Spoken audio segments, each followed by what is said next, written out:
Welcome to, but I won't do that. One of these days we'll do the namesake of the podcast. Not today. We're at episode 10. Episode X. Cheers. Yeah. There was Led Zeppelin 4. There was Toto 4. We're on, but I won't do that, 10. X. The X Factor. Do we have the X Factor?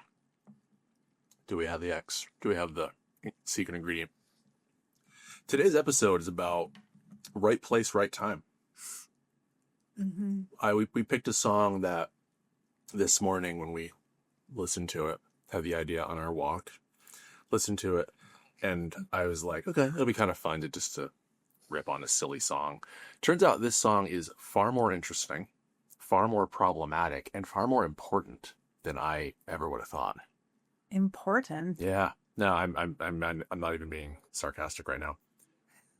But it's all about right place, right time. What are your thoughts on right place, right time in life? It's a thing, huh? It's an interesting question right now. Like, there's a lot happening in the world right now. Yeah. I think we've talked about this. Or did I tell you? Right now, it's the year of the... What are we doing? Chinese zodiac? Snake. Oh. And wood and fire. So these are the three elements. I mean, listen, I'm not this person, but also, because the snake is a symbol of fire and wood is also one of the elements of this year, the fire burns the wood. And so it symbolizes rebirth and change. And so we are in this sort of obviously cataclysmic time of change. And I just feel it in every facet of my life. Okay. Like, I mean, except for our relationship, I hope nothing happens with that. But like, That could change. There's a lot of shakeups at work. We just moved my office. There's just like, in the world and,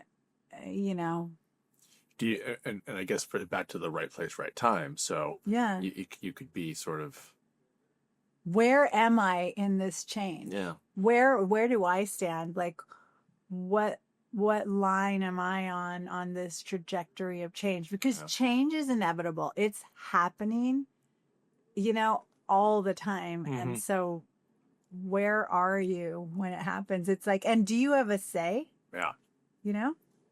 Well, I think we probably have been the beneficiaries of right place, right time. And we probably all have been on the other side of it. Wrong place, wrong time. Yeah. Right? Our whole lives are made up of random things that put us in the right place at the right time. But doing it, getting out there and doing things, I think is one of the secret ingredients. That's the important thing. It's kind of like that idea of saying yes to things. Yeah. Which is something I really You want can to put do yourself more in the of. right place at the right time, I think, the more you are. And today's song is about a band that, to your fire analogy, burned really brightly and was gone, but came up at exactly the right time. Music was changing. Music was massively changing. And they were emblematic of that in a way that surprised me. A song that I was like, this song is really dumb, and actually the song is way more important. But remember what I was saying, like that album that I had, that was a compilation CD that this song on that album stood out like a sore thumb. Like, I was so shocked that this song, to my memory, because I got it was like a 70s compilation album, but I got it in like the 90s because I've always loved 70s music. But the songs on there, like by America and Doobie Brothers, and like the songs on there like this, and then this song, I was so shocked that it was on there because it seems like it was from the 80s. So I guess it was just so ahead of its time. Yeah, so let me read you a couple things about this band and this moment. And then we can get into start talking about the song. But this is from The Guardian, a British newspaper, keenly interested in culture and British rock. As we're going to see that this band actually was like a direct descendant of the Beatles. Oh, their really? sound, their look. And I found this so interesting how The Guardian, because I'd already read a few things about this band, and then I came upon this article from The Guardian from 2010. And The Guardian wrote, "The entire history of rock and roll can be read in this band's saga. In fact, the entire history can be read in a single song. This is the band's breakthrough hit, a catchy, throbbing, monstrously insistent little number that has never gone away, will never go away, and at this late point should not really be expected to go away." The author goes on to say that through this one song, this band hit this checklist that made them the quintessential change agents and one-hit wonders. They were struggling sidemen. They got rejected by every record company in town. They finally got signed to a major label where they got to work with a legendary producer. Their first LP, they recorded it faster than anyone in history. They made less money for it than anyone in history. It went platinum faster than any record in history. The kids loved them. The critics hated them. And their follow-up bombed, and they were gone. And in this flash of a moment, they were the harbinger of a new sound, and they were gone. Cool. And then this other source that I used last time, actually Stereo Gum, writing about this song, wrote, "This band wasn't the first new wave band to score a #1 American hit. That was Blondie, who'd gotten there a few months earlier with Heart of Glass. But Heart of Glass was more or less a disco song. Today's song was plainly not. This song stood in stark opposition to disco, a big, brash, dumb, horny white guy rock song, recorded fast and clean. And today's band had come along at exactly the right moment, just as the disco backlash was entering the public consciousness when people wanted something new. And for a minute, today's band was it." You don't want to say the band's name? That seems like such a great introduction. For a minute, the Knack were it. All right. But sounds weird. You're right. The Knack were it. It should be the Knack was it? So the band is the Knack. And so listener, I mean, I guess you know because you clicked on the episode, but when you mentioned the song today, My Sharona, yeah, I was like, who sang that again? Yeah. Because they were a one-hit wonder. Yeah. Like they were, I mean, this band was basically done within a couple years. But this song, everyone knows. Like we say My Sharona, yep, you know it. But God, what a legacy. You know, it makes me rethink the idea of one-hit wonders. We should do an episode on one-hit wonders and see how if they were all kind of a catalyst of change. Yeah. Probably not. Maybe somewhere. I can think of like Eyes of a Stranger. Probably wasn't. So today but I won't do that. It's the Knack's My Sharona. Yeah. A pretty creepy song, as we're going to see, but hugely influential, hugely selling single. And as The Guardian points out, one that probably is just never going to go away. My Sharona. All right, we're back. Back on the Mums Gang. Back on the Mums Gang. Ooh. Back on the Mums Gang. It's so hard to like catch a tune, like catch the right. I know. Well, when you can't sing like you and I. Listen. I knew you were going to react like that. No, you can sing. What, you don't think I can? You can. No. You don't think I can? We might. That's bad. I can edit that out. No, you think I have a bad voice? No. You can't edit that out. People need to know. People need to know that I think you have a bad voice. I didn't sing a bad voice. I know, but I think they can make up their own minds based on how you are about it. Okay. But you're right, though. Write in, please, and say hard. whether or not you think it is hard.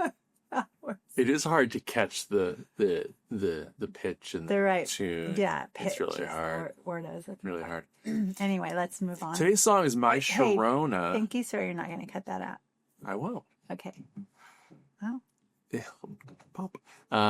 Today's song is My Sharona by the Knack. Actually, before we get to the breakdown from Wikipedia, let's just talk about what the Knack looked like. And we'll do this quickly because I don't want to spend too long on visuals that the audience can't, the listening audience can't see. But if you're on YouTube, you can see the visuals. But I'm going to play the video, just the beginning, and just kind of give us your impression of what do they look like to you. Okay, so here they are. What's your take on sort of their style and just like their general look? Yeah, I remember this guy's haircut. They look cool even for now, actually. I'd say this timeless, really skinny suits, they're maybe like a modern skinny suit. They're like a 60s update, but they all look like the haircuts are not winning. Like the bangs. His haircut's a joke. But I feel like if this band were out today, they resonate. Like 100%. This video is not cringe. Video is like this is like the 1975 would make a video like this. Yeah. Or something like 100%. You could literally take a 1975 song and play it over this video, and I'd be like, oh yeah. But this lead singer has his, like, the way his tie is tucked in is sort of like Patti Smith, horses, like the cover, and like her book, Just Kids, like talking about how that album cover, came into being. Yeah. Makes me think like there's so much style in this band. Like these guys have style. Yeah. And how then, because they all this lead singer's hair, it's terrible, but it's a choice. Like I always feel like rather bad taste than no taste, and there's like a choice made here, and then everyone else looks cool as shit. And like he looks pretty cool aside from his bangs. Just Kids was such a cool book. Sorry, I'm just going to go back for a second here. It's like one of my favorite books of all time. Patti Smith and her friend was, what was his name? Mapplethorpe, Robert Mapplethorpe. Yeah. It was, her lover, her boyfriend for her partner. Yeah, no, I guess, you're right. For many years. Yeah. Even though, yeah. He's hustling on the side and everything, but also he was gay, but I don't think that everything was like so clear cut. Yeah. Sure. And he loved her. No, definitely loved her. Absolutely. No, it's such a good book. My Sharona is the debut single by the American power pop band The Knack. And this is, I love seeing this term because this to me really, whoever came up with the term power pop really nailed it. There's a lot of really cool bands that fall under this. Would you think this song kind of, a counterpart to this song of the 80s would be like Mickey? Tony Basil. Yeah, maybe. Mickey, don't you think it's power pop? Yeah, I guess so. My Sharona. Oh, Mickey, you're so fine. You're so fine. You blow my mind. Hey, Mickey. It's like the same kind of like. Yeah. Like yelling at you. But kind of. It's almost like. That's not what power pop is, though. It's a cheer.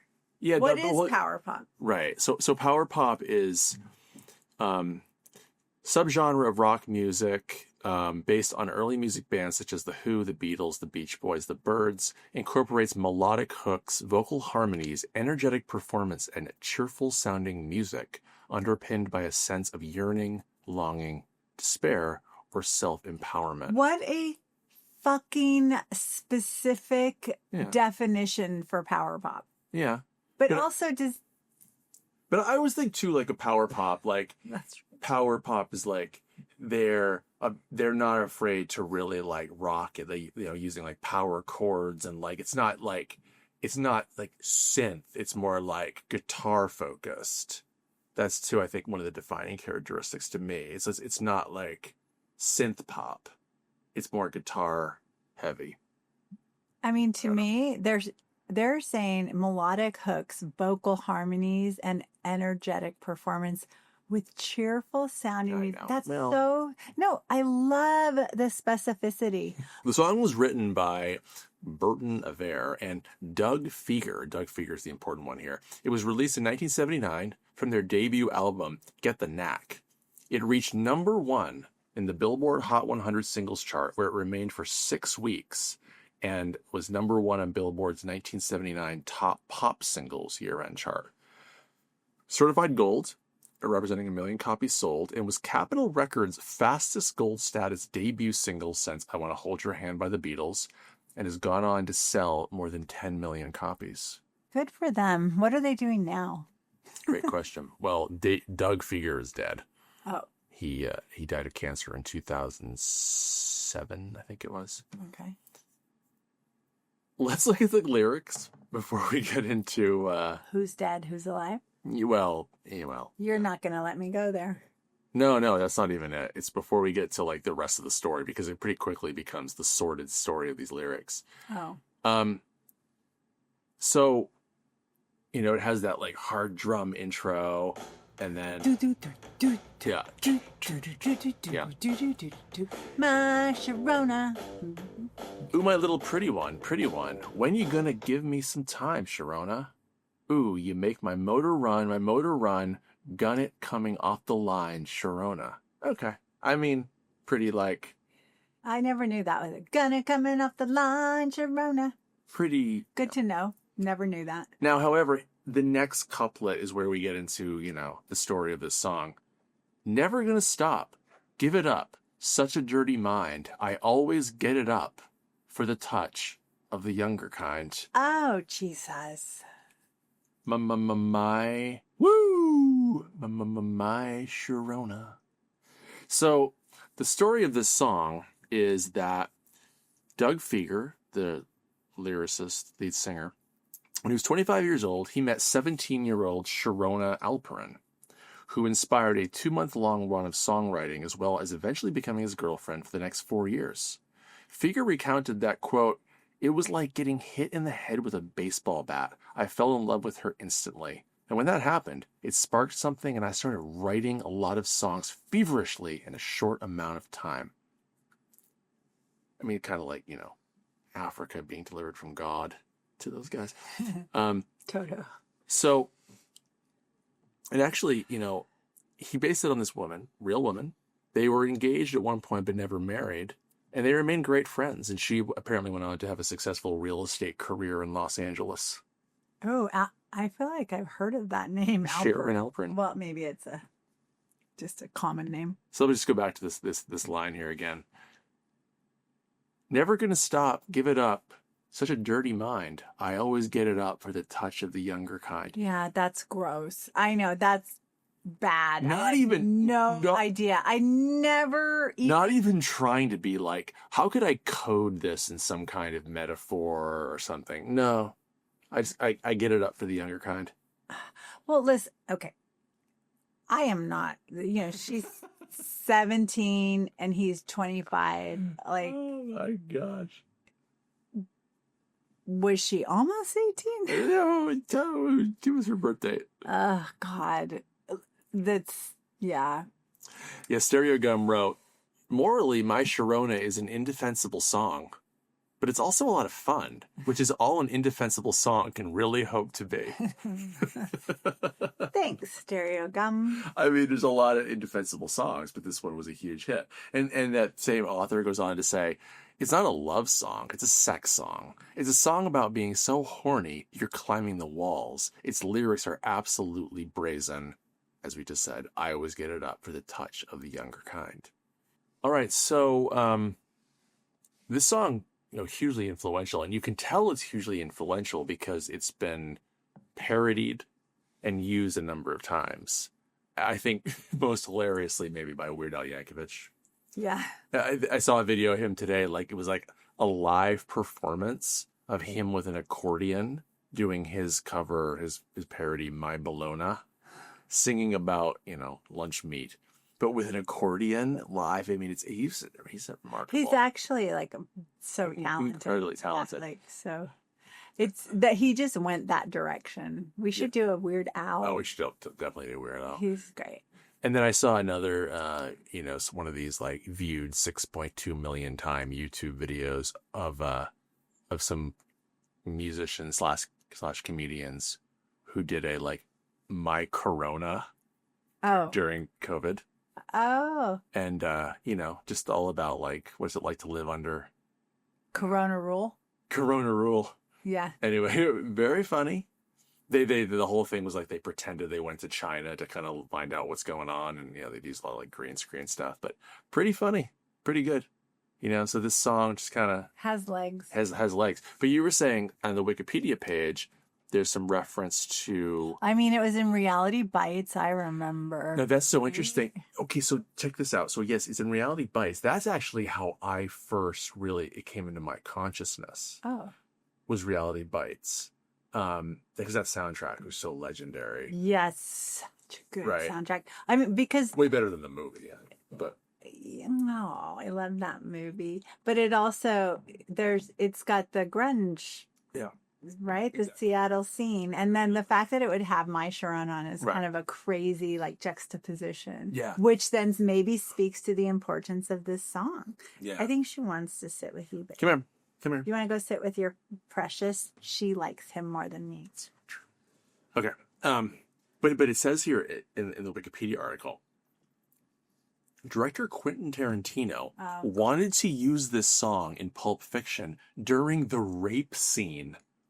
Remember this? Ving Rhames in the basement. So he, clearly, you can imagine Quentin's like mad mind being like, wouldn't it be so funny if Ving Rhames' character is being raped and My Sharona is playing? Yeah, I see where he's going with that, but God. Oh my God. What song did they end up using? No, they ended up using no song. The scene's actually kind of disturbing because there is no music. Which is better. But, because you understand you appreciate the horror of rape. If it were this song, but I do, like, there is something to that, like, anyway, so, because that's the scene, right? Yeah, Bruce Willis saves him, and then he's, I'm going to get medieval on their asses. Yeah. But the idea was discounted because Reality Bites was released the same year. So he's like, I can't use My Sharona. Yes. Reality Bites. Good job, My Sharona. That talk about right place, right time. Yeah, right place, right time. There it is. Speaking of right place or someplace, the song apparently made a brief appearance in the National Conscience when it was National Conscious. Not conscience. Consciousness. When it was George W. Bush, when he was president. Apparently, like, I don't know if someone saw it or he released, like, what he's been listening to on his iPod when he's out riding. And My Sharona was on it. And people were like... I'm even sure. No. It was on it. And people were like... I think people were like, oh, cool. And some people were like, well, that song is so problematic, brother. And G-Dub is just like, whatever. It's a great, I like this song. I'm out riding or cutting wood on the ranch or whatever. I don't see him cutting any wood. No, that was his, 100%. Like chopping wood? No, with a chainsaw. No, this is G-Dub. He would go out on his ranch in Crawford, and he less than being interested in learning about, the world, he wanted to go out and just chop down wood and shit on his ranch. He's the one who liked the Enron guy. Yeah. Cheney. Well, Cheney was his VP. Was his best friend. Whether he liked him. Who ran everything. Yeah. Right? That's what it says in that movie. That Cheney movie. Yeah. Sotheby's Sharona, Alperin, and Associates. Who is that? Uses the tune on their opening page of their website. Alperin. But that's her. No, Sharona Alperin. That's her. Yeah, that's the girl of the realtor. Yeah. So Sotheby's, MySharona.com. Mm-hmm. That's kind of wild. I'm sure that gets her a lot of listings. Yeah. Anyway, I was so surprised. I'm scrolling down like the Wikipedia page, my first landing spot, and I'm just waiting for like the ridicule to pour in as it does on these pages. It never happens here, right? under the reception section. Produced by Mike Chapman, the song's clean sound was reminiscent of the sound of the 1960s British invasion. Billboard magazine described My Sharona as an energetic rocker with a subtle melody line. Dick Nusser of Billboard remarked on the song's catchy, deliberately awkward, stop-go drum and guitar breaks, its quirky lyrics and suggestive tone, and the song will make you ready, willing, and able to hum the refrain at the right moment. And it goes on to just have all these like accolades that this song received. It's like people love the song. I know, but you do, right? Yeah. I mean, if you hear the song, it's just fun. It's like such a great, like, it's like a pop. What is it? Power pop. It's a power pop song. I love this though. Recorded in April of 79, released in June of 79. I mean, so fast. Yeah, but isn't that weird that also great. Like, I love that it came out in the 70s. Yeah. Like, there's something about, again, right place, right time. And I don't know why that is important. It probably isn't. But just to me. It's the hint, though. It's the time. I'm telling you, it was on my compilation CD with that song, like, yeah. I know what you mean. the girl, like the America song with the, oh God. The girl who's like waiting for the ship captain and like Angie, you know that song? Yeah, I don't know. No, come on. I have to think of it right now. Okay. Angie by the Stones? No. Oh, God, no. But if you try to put together a decades CD, you're going to end up with a pretty crazy mix.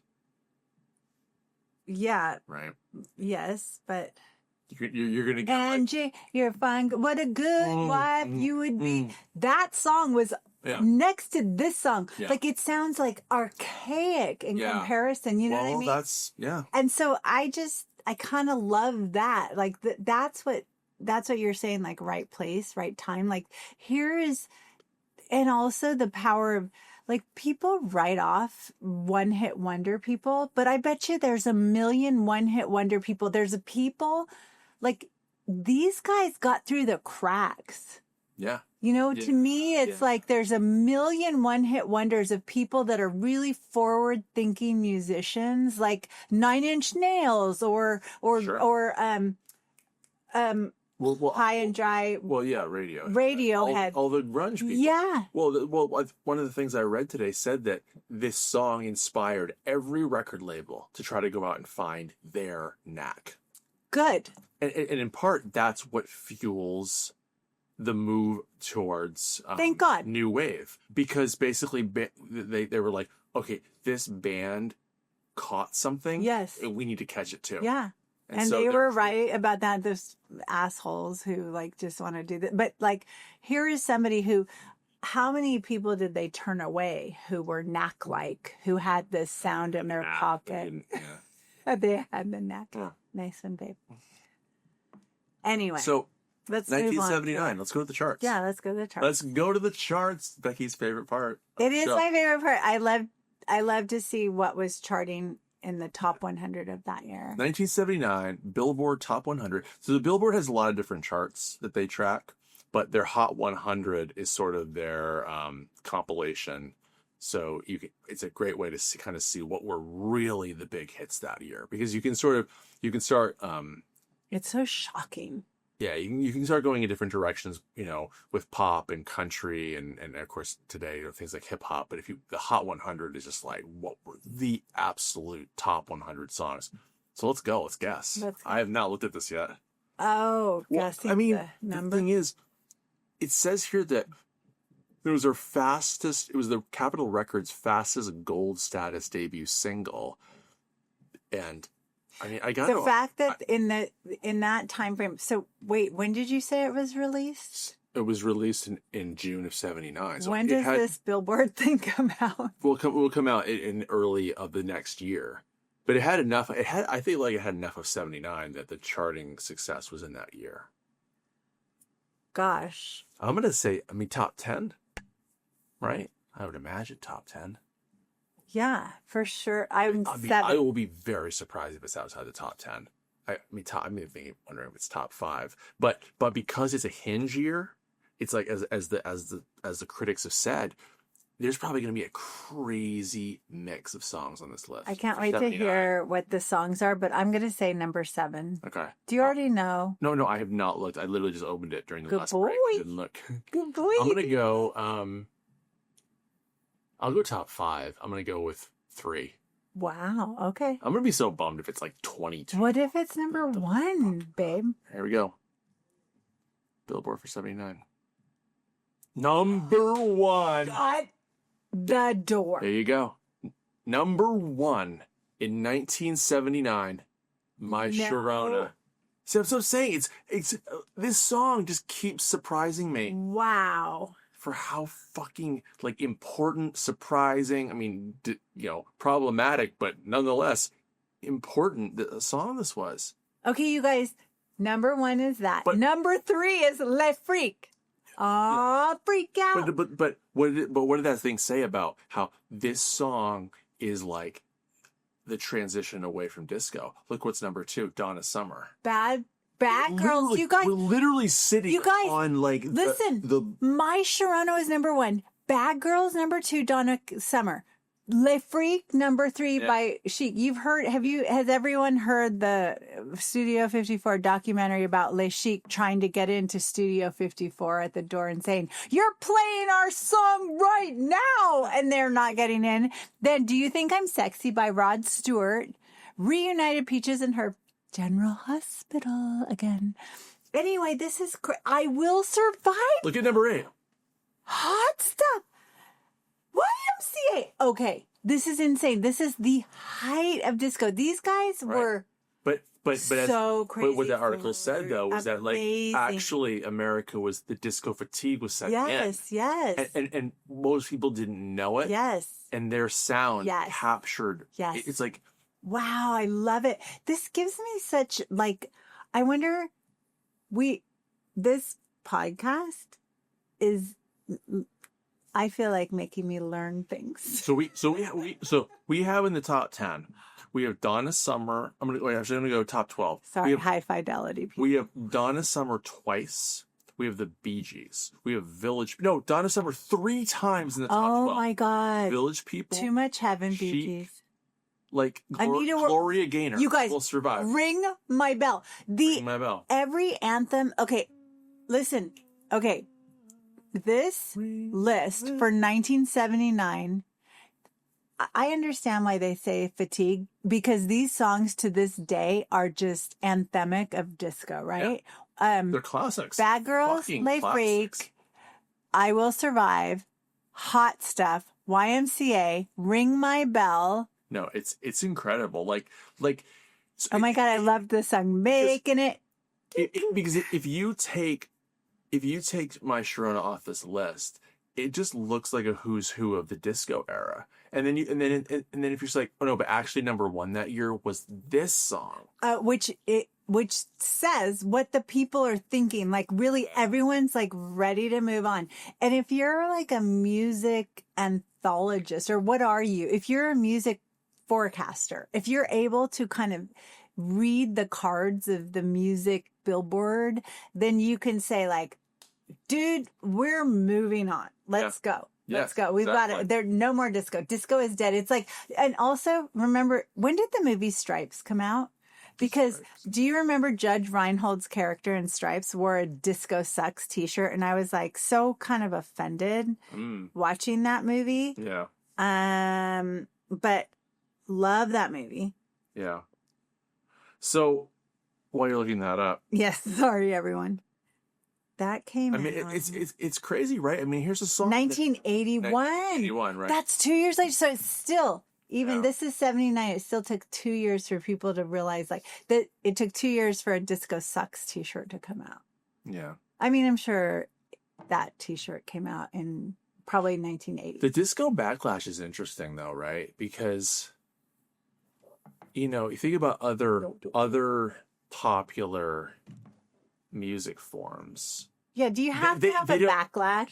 But you don't see it. I mean, where's the backlash to grunge? Where's the backlash to They just quietly fade away. pop? They do. Exactly. They there's a transition period. But do you think, I think disco was This- so hard. You know, it was like, what was before disco? It was like this rock, folk, like you had to be, I know there's a lot of stuff, but disco captured this, it kind of created a community. And disco to this day has that community. Oh, absolutely. Disco, Disco. okay, everyone's like, disco is dead or whatever. No, disco will never die. Disco was so much more than just the music. In the 90s, disco had a comeback. I mean, disco is like a legit. Disco just never died, really. Like, it's those same songs that are on this list. Why can't you get comfortable? You lay down. So, anyway, this is to me, this is the perfect, like, encapsulation of everything we've been learning about this song. Like, we have an era ending.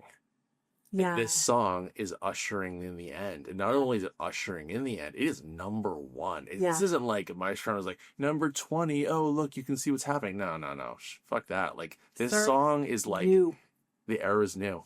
And we're going into new wave. It's actually really cool. I've actually got some, even though the song itself, with those kind of, You listened to it while you took your shower. And God, you were, it's not even worse. well, you were kind of like, I was in the shower and I was listening and I was like, because the song, you were like, babe. the song goes on. The song to me is over in a minute and a half, but it's like a 5-minute song. That is something we should mention. Going on and on. It's like, how many times we have to hear as a minute and a half guitar solo, which one critic I was reading today, like, absolutely loves this, is the guitar solo just shreds. I was like, okay, I'm not a connoisseur of guitar solos, but I know the song's 5 minutes, and that's about 3 minutes too long when you kind of hear how many times they have to repeat. Like, I think he says, like, the underaged line, like, 4 times in that time. But you know what was groundbreaking? Okay, before we get out of here, babe, we got to go to the bottom of the list for 1979. Love this. Here we go. Favorite part.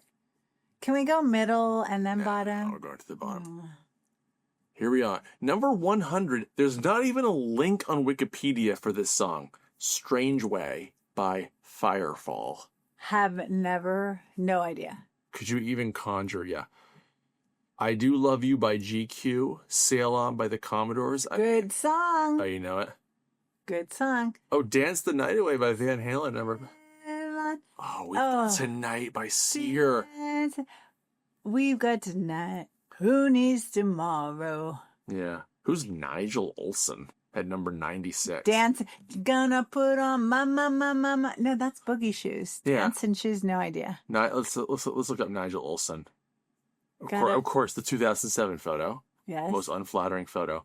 English drummer, best known for being a lifelong member of the Elton John band. Oh, session musician. We love our session musicians. Okay. Let's go back to that because I want to talk about...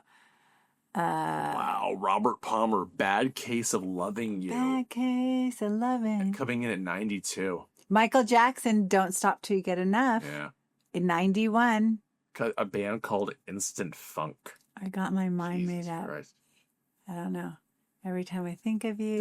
Double Vision by Foreigner is number 88. But again, a lot of these probably bleed over, right? So maybe it was bigger the year before. Eddie Rabbit. Christ.